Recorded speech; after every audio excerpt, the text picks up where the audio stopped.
오늘 저희들에게 주시는 하나님의 말씀 이사야서 65장입니다. 이사야서 65장 17절로 25절 말씀, 하나님의 말씀 제가 봉독할 때에 오늘도 살아서 역사하시는 주님의 음성이 들려지는 축복이 있기를 기도합니다. 보라, 내가 새 하늘과 새 땅을 창조하나니 이전 것은 기억되거나 마음에 생각나지 아니할 것이라. 너희는 내가 창조하는 것으로 말미암아 영원히 기뻐하며 즐거워할지니라. 보라, 내가 예루살렘을 즐거운 성으로 창조하며 그 백성을 기쁨으로 삼고 내가 예루살렘을 즐거워하며 나의 백성을 기뻐하리니 우는 소리와 부르짖는 소리가 그 가운데에서 다시는 들리지 아니할 것이며 거기는 날수가 많지 못하여 죽는 어린이와 수한이 차지 못한 노인이 다시는 없을 것이라. 곧 100세에 죽는 자를 젊은이라 하겠고 100세가 못되어 죽는 자는 저주받은 자이리라. 그들이 가옥을 건축하고 그 안에 살겠고 포도나무를 심고 열매를 먹을 것이며 그들이 건축한 데에 타인이 살지 아니할 것이며 그들이 심은 것을 타인이 먹지 아니하리니 이는 내 백성의 수한이 나무의 수한과 같겠고 내가 택한 자가 그 손으로 일한 것을 길이 누릴 것이며 그들의 수고가 헛되지 않겠고 그들의 생산한 것이 재난을 당하지 아니하리니 그들은 여호와의 복된 자의 자손이요 그들의 후손도 그들과 같을 것임이라. 그들이 부르기 전에 내가 응답하겠고 그들이 말을 마치기 전에 내가 들을 것이며 이리와 어린 양이 함께 먹을 것이며 사자가 소처럼 짚을 먹을 것이며 뱀은 흙을 양식으로 삼을 것이니 나의 성산에서는 해함도 없겠고 상함도 없으리라. 여호와께서 말씀하시니라. 하나님의 말씀입니다. 아멘. 할렐루야. 이제 추위가 오고 가는 이제 겨울에 접어드는 것 같은데 우리 모든 성도님들 영육간의 강건함이 있기를 주님의 이름으로 축원을 드립니다. 오늘 저희들에게 주신 말씀, 이사야 선지자를 통하여서 주신 말씀 가지고 나의 일생에 꿈이 있다면, 이런 제목으로 은혜를 나누고자 합니다. 우리가 일생을 살아가면서 꿈이 없는 인생만큼 허무한 인생이 없을 것이고 꿈이 없는 그러한 인생일수록 목적이 분명치 않은 인생을 살아간다고 생각이 됩니다. 이 말씀을 준비하면서 나의 일생에 꿈이 있다면, 여러분들 어디서 많이 듣던 우리 찬양곡에 나오는 그런 말씀이죠. 나의 일생에 꿈이 있다면, 나의 일생에 꿈이 있다면 세상의 빛과 소금 되어, 세상의 빛과 소금 되는 그러한 꿈, 나의 꿈. 우리가 예수님을 믿을 때 예수님께서는 우리에게 그 꿈이 이루어진 것으로 말씀을 선포하시죠. 너희가 세상의 빛과 소금이 되는 꿈을 가지고 살아라 그러시지 않고 너희는 세상의 빛과 소금이라. 우리에게 그 꿈이 이루어진 것을 선포하신다는 것이에요. 그것이 우리가 예수 그리스도를 온전히 믿고 구세주로 영접할 때에 우리는 이미 이 세상에서 어둠을 밝히는 빛과 이 세상의 썩어감을 소성케 할 수 있는 소금의 역할을 다하는 사명자로서 택함을 받았으며 사명자로서 소명을 받았다는 것을 우리에게 이야기해주고 있습니다. 지난주에는 우리가 학개 선지자를 통하여서 그 이스라엘 백성들이 바벨론 포로 생활에서 돌아와서 다시 하나님의 성전을 재건축할 때에 하나님께서 축복하시는 그런 말씀으로 은혜를 나누었습니다.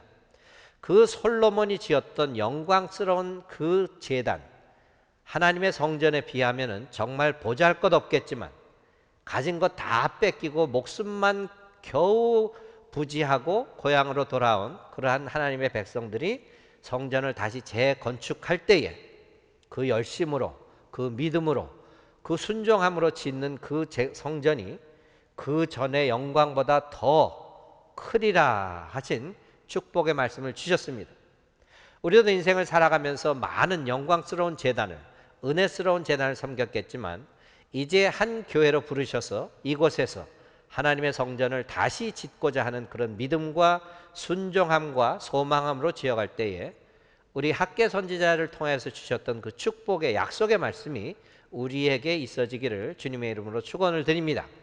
우리가 믿음으로, 순종함으로, 소망함으로 하나님의 그 성전을 다시 재건축함으로 하나님께서 이전의 영광보다도 나중의 영광이 더 크리라 하신 그 하나님의 영광에 동참할 수 있는 저와 여러분 모두가 되시기를 다시 한번 우리 주 예수 그리스도의 이름으로 축원을 드립니다. 그래서 그 하나님의 성전을 다시 재건축할 때에 우리가 세 가지로 다시 건축을 한다고 말씀을 드릴 때 우리가 더 높은 곳으로, 더 깊은 곳으로, 더 넓은 곳으로 나아감으로 하나님의 성전을 다시 짓는 그러한 말씀을 드렸죠. 저 높은 곳에 계신 그 저 높은 곳을 향하여 날마다 나아가는 저와 여러분들 되시고, 우리 물가에서 물장난치는 그러한 삶의 모습이 아니요 물속 깊은 데에서 생명수가 샘솟는 그런 축복의 자리로 깊은 곳으로 갈 수 있는 저와 여러분들의 삶이요, 또 우리가 세상에 너희 이웃을 내가 너희를 사랑한 것 같이 사랑하라 하셨듯이 더 넓은 세상으로, 아니 세상의 끝까지 복음을 증거하며 우리 하나님의 복음의 증거자로서 살아가는 저와 여러분들 되셔서 정말 하나님이 오늘 이 세대를 위하여서 다시 지어가는 그 하나님의 성전, 축복된 성전이 되어가기를 바랍니다. 그래서 나의 일생에 꿈이 있다면, 여러분들 이 아침에 주님 전에 나올 때 어떤 꿈을 마음에 간직하고 나오셨습니까? 어떤 꿈을 가지고 평생을 살아가십니까? 나의 일생에 꿈이 있다면 어떤 것일까요? 큰 집을 짓고 좋은 차를 가지고 맛있는 것 많이 먹고 자녀들 많이 가지고 그냥 이 세상에서 그냥 부귀영화를 누리는 그런 꿈인가요? 뭐 이제 제 꿈 Rich and Famous 꿈은 이제 귀가 닳도록 들으셨으니까 뭐 더 얘기 안 드려도 되겠죠? 어떤 꿈을 가지고 오늘을 살아가시는가 한번 생각해 볼 수 있기를 바랍니다. 그런데 우리가 꿈을 가지고만 산다면 그 꿈이 허망할 것 같아요. 그 꿈이 이루어져야겠죠. 그 꿈을 어떻게 이루어야겠는가? 오늘 말씀을 통해서 특히 하나님께서 이사야 선지자를 통해서 이스라엘 백성들에게 주셨던 그 말씀이 저와 여러분들에게 오늘 주시는 생명의 말씀으로 받아들일 수 있기를 바랍니다. 나의 일생에 꿈이 있다면, 이 세상에 우리가 꿈을 이룰 수 있는 그러한 곳이 있다면 어떤 곳일까? 여러분들 잘 아시겠지만 1516년에 영국의 토마스 모어라는 그러한 사람이 유토피아라는 책을 지었죠. 그 당시에 영국은 정치적으로 자본주의가 범람하고 부자들은 더욱더 착취해서 가난한 자들 것을 빼앗고 가난한 사람들은 더 가난해지는 그런 자본주의 사회에서 그것에 반항하고 저항하면서 정말 우리가 이상향, 꿈을 꿀 수 있다면은, 그러한 곳이 있다면은 이러한 곳이다라고 쓴 것이 유토피아라는 책입니다. 어떤 섬나라의 이야기를 쓰면서 뭐 인구가 얼마가 되고 자녀는 얼마나 가지고 먹을 것이 풍부하고 정말 더 바랄 것이 없는 꿈 속에서나 이루어질 수 있는 그런 나라를 그려낸 것인데, 우리가 아이러니한 것은 이 토마스 모어가 그 책 이름을 지을 때 유토피아, 그게 그리스어에서 온 것인데 두 단어의 복합어입니다. 유라는 것은 그리스 말로 우, 노, 그리고 토피아라는 것은 영어로 place, 그러니까 no place예요. 그런 꿈을 이루어낼 수 있는 이상적인 그러한 곳, 유토피아라는 책을 쓰면서 그 뜻 자체가 nowhere, 이 세상에는 있을 수 없는 그런 나라라는 것이, 그러한 곳이라는 것이, 인간의 힘으로는 지을 수 없는 나라라는 것. 그러나 오늘 하나님께서는 이사야를 통하여서 주시는 첫 절 17절에 보라 내가 새 하늘과 새 땅을 창조하리니 이전 것은 기억되거나 마음에 생각나지 아니할 것이다. 우리가 잘 알지만 하나님은 무에서 유를 창조하셨어요. 창세기에 보면 아무것도 없는 emptiness, 아주 빛 하나도 없는 그 암흑 가운데에서 유를 창조하신 분이 하나님이세요. 그러나 인간은 아무리 새 것을 발명을 하고 새로운 것을 만들어낸다고 해서 유에서 유를 만들어내는 것이에요. 그렇죠? 어떤 자료를 가지고 일단 생겨있는 모양새를 바꾸는 변형을 시키는 것뿐이지 없는 것을 있게 하는 하나님의 창조와는 전혀 다른 것이란 말이에요. 그렇기 때문에 이 유토피아라고 인간의 개념으로 토마스 모아가 아무리 그림과 같은 꿈나라를 그렸다고 해도 있을 수가 없는 나라라는 것이에요. 그러나 무에서 유를 창조하시는 하나님이 세우시는 그 새 하늘과 새 땅은 분명히 있는 나라요, 있을 수밖에 없는 나라에 우리는 그 나라에서 살아야 하는 것을 우리의 꿈으로써 가지고 살아야 한다는 것을 이사야 선지자는 저희들에게 증거하고 있습니다.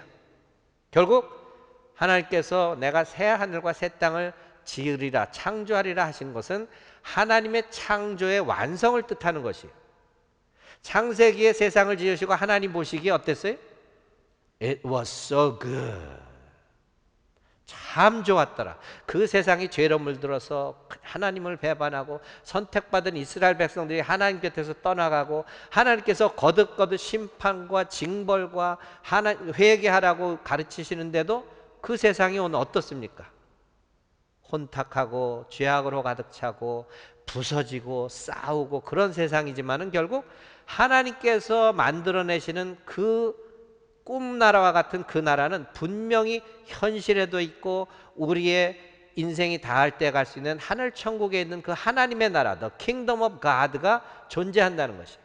결국 하나님의 창조의 역사가 완성되는 것을 오늘 이사야를 통해서 저희들에게 말씀으로 주시면서 분명한 우리의 꿈으로 가질 수 있도록 소망을 주신다는 것이.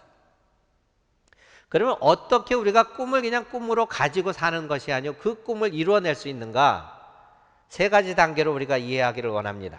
첫째로는 그 우리가 그리는 하나님의 새 하늘과 새 땅에서 살기 위한 그 꿈을 이루어내기 위해서 첫째로는 나의 현실을 직시함으로, 두 번째로는 나의 미래를 소망함으로, 셋째로는 나의 마음의 주님을 바라봄으로. 우리가 말씀을 조금 더 깊이 들어가 보면은 우리가 하나님 나라에서 산다는 꿈을 이루기 위해서는 나의 현실을 직시해야 한다는 것이 아주 정직한 영으로 나의 삶이 어디에 있는가. 우리는 인생을 살아가면서 어찌 보면 과거에 있었던 많은 기억들, 좋은 기억도 있겠지만은 상처받은 기억, 아팠던 기억, 그러한 기억들을 많이 가지고 살아갑니다. 근데 우리에게 하나님께서 주신 소망의 말씀은 이전 것은 기억되거나 마음에 생각나지 아니할 것이라는 위로의 말씀을 주신단 말이에요. 그런데 나는 그러한 마음을 가지고 어떻게 이 세상을 살아가는가? 나의 삶의 현주소, 믿음의 현주소는 어디인가를 분명히 볼 수 있어야 소망이 있다는 것이에요. 그리고 오늘 이사야를 통해서 주시는 새하늘과 새 땅의 그 모습을 본문을 통해서 주시는데 내가 살아가는 현주소는 어디일까? 가장 쉬운 방법은 하나님이 완성시킨 그 유토피아, 사람으로서도 이룰 수 없는 하나님의 새로운 창조로 이루어지는 하나님 나라의 모습과는 반대의 모습이겠죠. 그래서 성경 말씀으로 본다면은 내가 창조하는 것으로 말미암아 영원히 기뻐하며 즐거워할 것이라.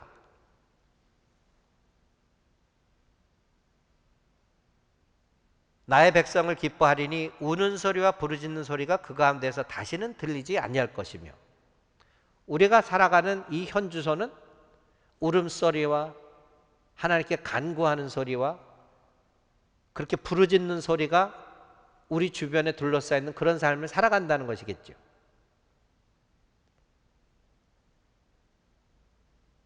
하나님이 지으신 그 새하늘과 새 땅에서는 날수가 많지 못하여 죽는 어린아이와 수완이 차지 못한 노인이 다시는 없을 것이다. 그런데 우리가 살아가는 현주소는 뭐예요? 어린아이들이 굶어서 병들어서 정말 빼빼 말라서 죽어가는 영혼들이 얼마나 많습니까? 우리 보통 가정에서 아이들 낳고 1년 지나면 뭐를 하죠? 돌잔치 하죠. 왜 그거 합니까? 1년 살아남은 게 얼마나 감사해요. 옛날에는 정말 피죽도 못 먹고 살던 그런 시대에 태어난 아이들은 1년 산다는 것이 크게 기념하고 크게 감사할 행사였잖아요. 그렇죠? 그래서 우리 12월 1일 날 우리 돌잔치 하죠. 한화예배 봉헌드린 돌잔치 하는 것도 1년 살아남았단 말이에요. 요즘에 뭐 개척교회 하는 교회도 정말 살아남기 힘든 세상에 1년을 감사하며 정말 하나님께 드려지는 그러한 믿음의 열매가 풍성한 그런 예배가 되기를 축원을 드립니다. 그리고 거기에다가 100세에 죽는 자를 젊은이라 하겠고 100세가 못 되어 죽는 자는 저주받을 것이라. 그게 무슨 말이에요? 하나님의 나라에서는 그럴 텐데 우리가 살아가는 현실, 내가 살아가는 현실을 직시해 보니까 100세 죽는 이를 젊은이라고 하는데 저희들 아무리 100세 인생이라고 하지만 100세 사는 사람 많지 않죠? 100세까지 사는 사람을 젊은이라 그러면 저와 여러분들은 뭐예요? 어린애. 그게 축복일지 뭐 저줄지는 모르겠지만은 하여튼 우리 인생 연수가 늘어졌지만은 하나님의 나라와 같지는 않단 말이에요. 그러면서 계속해서 너희들의 수고가 헛되지 않으리라. 내가 짓는 집에서 내가 들어가 살겠고, 우리의 생각에는 당연한 것 같지만 요즘에 자본주의 사회에서는 그렇지 않잖아요. 우리는 집을 짓느라고 노력하면 돈 많은 사람들이 와서 사가지고 살지요. 더군다나 그렇지 못한 공산주의 사회 같은 데서는 노동력만 투자하고는 그 결과는 전혀 맛보지 못하고 살아가는 인생들이 얼마나 많습니까?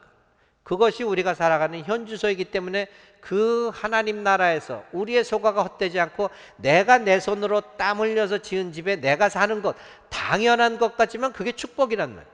그게 내 꿈이 될 수 있다는 것이. 이 세상에 들어볼 때 끊임없는 싸움과 전쟁과 서로 더 많은 것을 갖기 위해서 그러한 욕심을 채우기 위해서 그런 세상을 살아가는데 25절에는 이리와 어린 양이 함께 먹을 것이며 사자가 소처럼 짚을 먹을 것이며 이런 세상이 어디 있겠어요? 사람의 힘으로 어떻게 이런 세상을 만들 수 있겠어요? 우리의 현주소는 그러한 것이 있을 수 없는 세상을 살아가고 있잖아요. 하나라도 더 뺏으려고 대기업들이 작은 기업들을 문어발식으로 집어삼키고 뭐 CEO 정치에 높은 사 있는 사람들은 자기 주머니 채우기 위해서 부정부패 아주 떡 먹듯이 그냥 일삼는 그런 세상을 살아가는 것이 우리의 현실이란 말이에요. 그런 세상 가운데 살아가면서 나의 믿음의 현주소는 어디 있겠는가 직시할 수 있어야 되는 것이. 나는 죄인이요 나는 연약한 자요 하나님 앞에 부끄러운 자요 내 힘으로서는 할 수 없으니 주님께 맡기겠나이다 하는 그것이 이루어지기 위해서는 내가 어디에 있는가를 먼저 볼 수 있어야 한다는 것이. 성경의 모든 말씀이 그 증거가 나와 있죠. 여러분들 마태복음 8장 1절에서 4절에 보면은 한 나병 환자가 있죠. 이제 예수님께서 마태복음에서는 요단강가에서 세례를 받으시고 제자들에게 산상수훈 산으로 내려가셔서 5장부터 7절까지 산상수훈 말씀을 증거하고 8장부터 이제 기적의 능력이 일어나는데 한 나병 환자가 주님께 나오죠.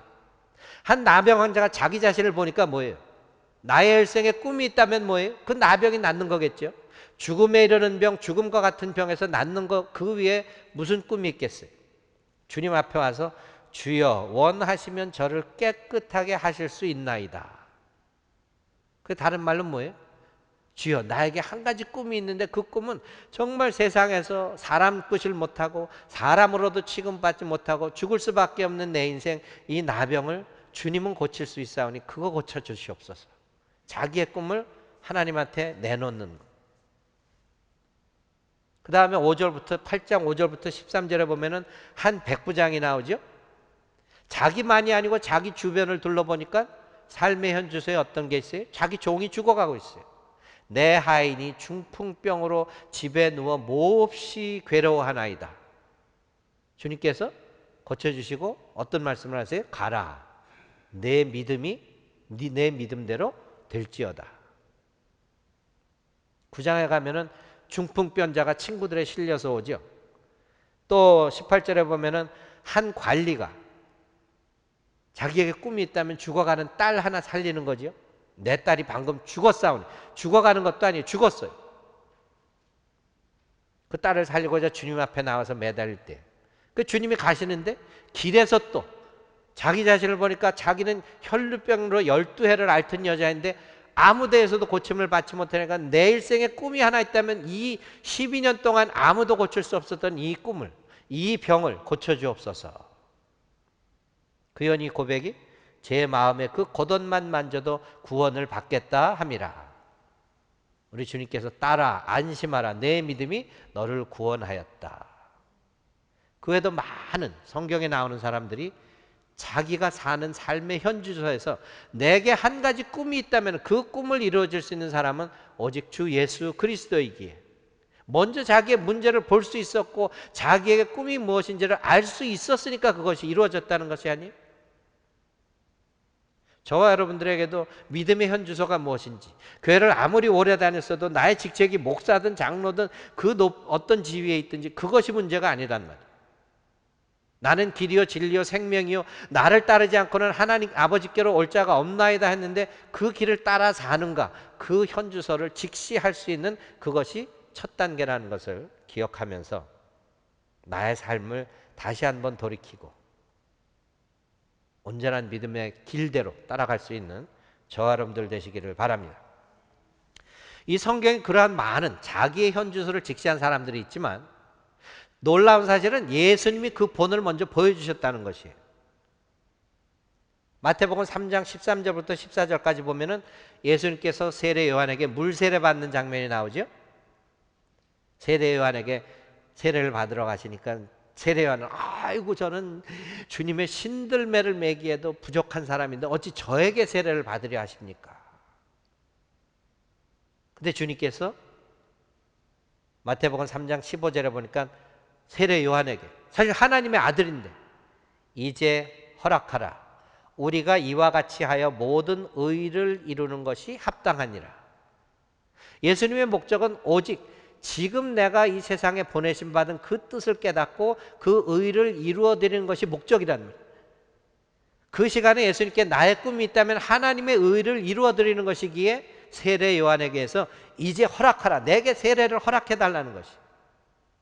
그 물세례를 받을 때에 성령 세례까지 받죠. 하늘의 문이 열리고 하늘에서 들리는 음성으로 하나님께서 너는 내가 사랑하는 아들이라.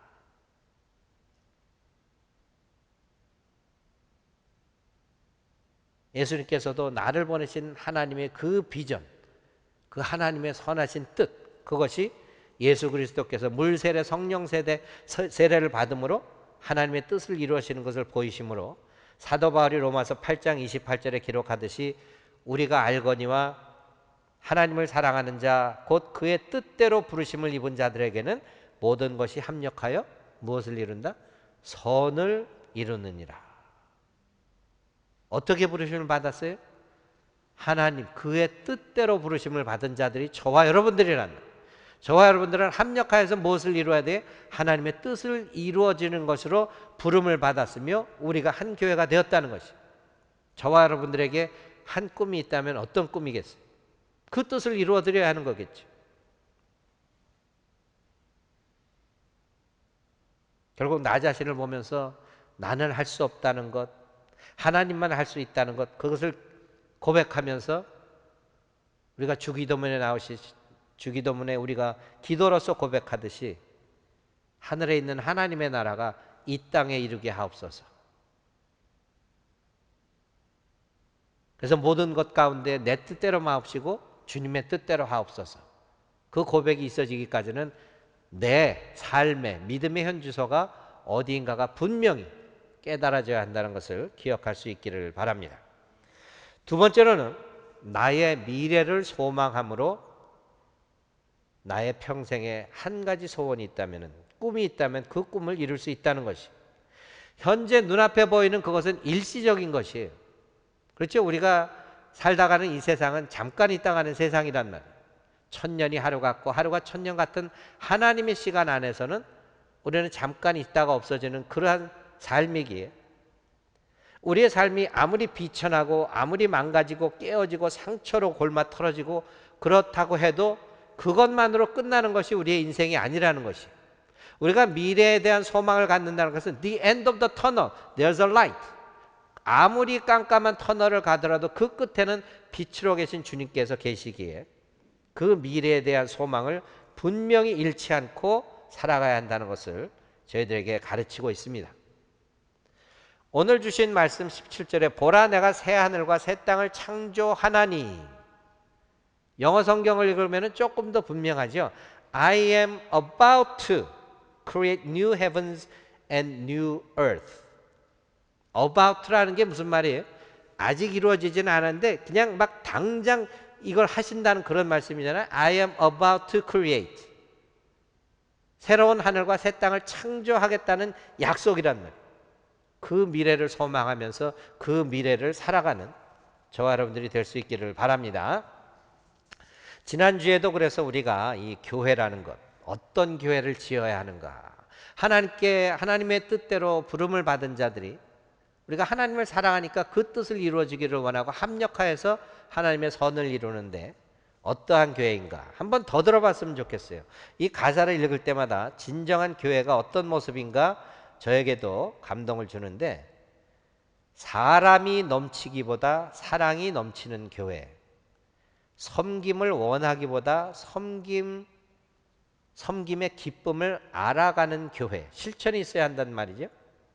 세상이 주목하기보다 주님이 주목하는 교회, 화려한 겉모습보다 중심이 주를 향한 교회, 내 작은 생각보다도 하나님의 소중함을 아는 교회, 세상에 알려지기보다는 서로가 서로를 깊이 아는 교회. 여러분들 우리 서로 얼마나 잘 아세요? 우리 사모가 느닷없이 저한테 그래요. 당신 나 알아? 대답할 말이 없더라고요. 뭐 그냥 사모니까 같이 살다 보니까 이렇고 저렇고는 하겠지만 정말 내 마음속 깊은 곳에서 어떤 생각이 있는지, 어떤 아픔이 있는지, Who am I? 그걸 아느냐고. 저와 여러분들 목사와 성도로서 만나지만은 제가 여러분들 다 아나요? 그냥 이렇게 뭐 피상적인 거, 뭐 자녀가 얼마 있고 뭐 이렇게 그 정도지 정말 다 압니까? 근데 진정한 교회의 모습은 세상에 알려지고 막 그것보다는 서로가 서로를, 하나님을 사랑하는 자들이 함께 모여서 합력할 수 있고 서로를 더 깊게 알 수 있는 그런 교회라는 것이 참 은혜가 되더라고요. 그렇다고 해서 뭐 그냥 속에 있는 비밀 다 털어놔 막 오늘부터 그러지는 않으시겠지만, 하나님의 사랑 안에서 믿음의 삶을 살아가며 꿈을 나눈다는 그 인생이 어떠한 삶인가 서로를 알아가는 그 깊이가 있는 교회 되기를 바랍니다. 별로 아멘들을 안 하셔. 별로 알고 싶지 않으신가 봐. 아이고 저 집사 보기만 해도 속이 부글부글해. 저 권사님 아이고 혼자 잘난 척하고 알고 싶지 그러세요? 우리 교회 그런 교회 아니죠? 한 번만 아멘하시네요. 다 그러신데 그냥 부끄러워서 그러신 줄로 믿습니다. 우리에겐 소망이 있다는 것이 믿음 때문에. 그래서 세 번째로는 우리가 내 인생에 한 가지 꿈이 있다면 그 꿈을 이루기 위해서 내 안에 있는 주님만 바라봐야 한다는 것이. 아멘. 우리가 예수님을 만나고 예수님을 믿고 나의 죄를 고백하고 용서함의 확신과 구원의 확신을 가지고 주는 그리스도시요 살아계신 하나님의 아들이로서이다 나의 구세주로 삼으면은 그 순간으로부터 내 안에 예수님이 성령님으로 어떻게 하세요? 거하신단 말이에요. 그걸 뭐라 그래요? 내 주 하신다 그러죠? 내 안에 거하시니까. 그 지나간 얘기지만 제가 이렇게 설교를 했더니 어떤 권사님 한 분이 와서, 목사님 예수님이 내 제 하시는 거지 왜 내 주 하신다고 틀리게 말하세요? 내 남편이 한문 학자인데 틀렸다 그러더라. 잘나셨습니다. 내 그러려다가 못했어. 그렇잖아요? 내 안에 거하신다는 말이에요. 우리는 하나님의 거룩한 성전이요, 그 안에 거하시는 주님을 바라보고 그 주님의 인도하심 따라 살아가는 것이 내 꿈을 이루어갈 수 있는 유일한 길이라는 것이에요. 왜? 나는 길이요 진리요 생명이니 나로 말미암지 않고는 아버지께로 올 자가 없나이다. 아버지 지으신 그 하나님 나라에 사는 것이 내 꿈인데, 그것을 이루기 위해서는 내 안에 거주하시는, 항상 함께 하시는 주님을 따라가야지. 그 길을 따라 사는 것이 내 꿈을 이룰 수 있는 유일한 길이라는 것이 저와 여러분들의 믿음이 되어야 한다는 것이. 여러분들, 제가 이메일 보낼 때가 있는데 이메일 끝에 보면은 분명히 영어로 이렇게 저는 목사 된다 하면은 계속 그렇게 썼어요. Christ in me loves you.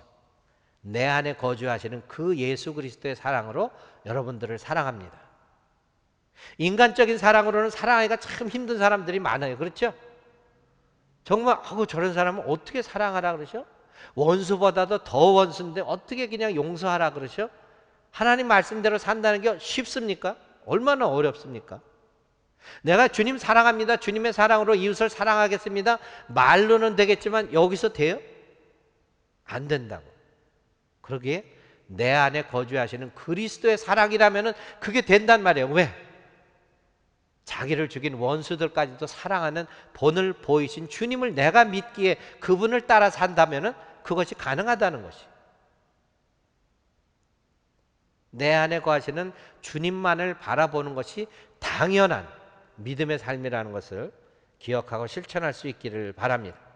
나의 삶이 혹시 경건의 모습만 있고 경건의 능력은 부인하고 믿지도 않고 살아가는 그 모습이 아닌가? 그 능력은 분명히 내 안에 거하시는 예수 그리스도는 죽은 자를 살리시는 그 능력이란다. 그 능력 주시는 자에서 능히 하지 못할 일이 없다고 했는데 왜 내 꿈을 못 이루겠어요? 하나님이 하시는 일인데. 마태복음 13장 31절부터면은 예수 그리스도께서 비유라 그러죠. 비유의 말씀으로 하나님의 나라가 어떠한지 보여주시죠. 우리가 천국이라고도 생각할 수가 있고 하나님의 나라, The kingdom of God is like this. 하나님의 나라는 이러하니라 하고 설명을 해주신단 말이에요. 거기 어떤 말씀이 나와요? 아무리 작은 겨자씨만한 고로한 것이라도 하나님의 나라는 그 겨자씨가 자라서 greatest tree, 위대한 나무가 되어서 새들이 와서 살고 새들이 집 짓고 그러한 것이 하나님의 나라라는 것이. 그 다음에 또 어떤 말씀이 나와요? 효소, 이스트. 아주 작은 이스트라도 그냥 반죽이 아무리 크다도 그 반죽 전체를 빵을 만들 수 있게 만든다는 것이. influence. 하나님의 나라는 밭에 감추어진 보물과 같으니 내가 보물을 찾았을 때 모든 걸 다 팔아서라도 그 보물을 갖게 하는 것이 하나님의 나라라는 것이. 그 말씀을 깊게 이해한다면요, 하나님의 나라는 이미 우리가 예수 그리스도를 구주로 영접했을 때 우리 마음에 그 하나님의 나라의 창조가 시작되었다는 것이에요. 우리는 이미 here and now 죽고 하나님 나라 천국에 가는 것도 있지만은 우린 오늘을 살아가면서 주 예수를 믿고 구세주로 영접하였기에 내 안에 거주하시는 예수로 말미암아 그 하나님 나라의 삶을 오늘도 살아가고 있는 것이 진정한 믿음의 자녀들의 삶이어야만 한다는 것을 다시 한번 깨닫고 소망을 가지고 살아갈 수 있기를 바랍니다. 그 밭에 감춰진 보물 하나님의 나라에 비한다면 세상에 가진 거 아무리 전 재산을 다 팔아서라도 그 보물을 사야 한다는 것이. 그러나 우리는 굳이 그렇게 값을 치러야 하는 것은 아니죠. 왜? 그 값을 이미 예수 그리스도께서 십자가에서 보혈 흘려 갚으셨기에 우리를 사셨단 말이에요. 우리는 믿기만 하면 되는 걸 그걸 못하고 살아가기 때문에 오늘도 살아갈 수 있는 기쁨이 넘치고 You are my delight, 하나님께 기쁨이 되는 그 백성으로 살아가지 못한다는 것을, 그 현주소를 직시하고 깨달을 수 있는 저와 여러분들 되시기를 바랍니다. 그 깨달음으로 문둥병자가, 백부장이, 혈루증 걸렸던 여인이 자기의 삶을 다 내어드리고 주님만을 의지했던 것처럼 그 주님 앞에 다 내려놓는 저와 여러분들 될 수 있기를 바랍니다. 오직 하나님만이 하실 수 있는 일이기에 내 안에 거주하시는 주 예수 그리스도를 따라 삶으로 내가 세상 끝까지 너희와 함께 하리라 하신 그 약속을 믿고 죄 많은 세상, 시험 많은 세상, 우리에게 아픔과 고통을 주는 세상, 내가 수고하고도 수고의 노력조차 보답을 못 받는 그 세상이지만 그 세상에서도 주님이 내 안에 계시기에 주 예수와 동행하니 그 어디나, 하늘나라니, 그 하늘나라의 삶을 오늘도 내일도 영원까지 살아갈 수 있는 저와 여러분들이 다 되시기를 우리 주 예수 그리스도의 이름으로 축원합니다.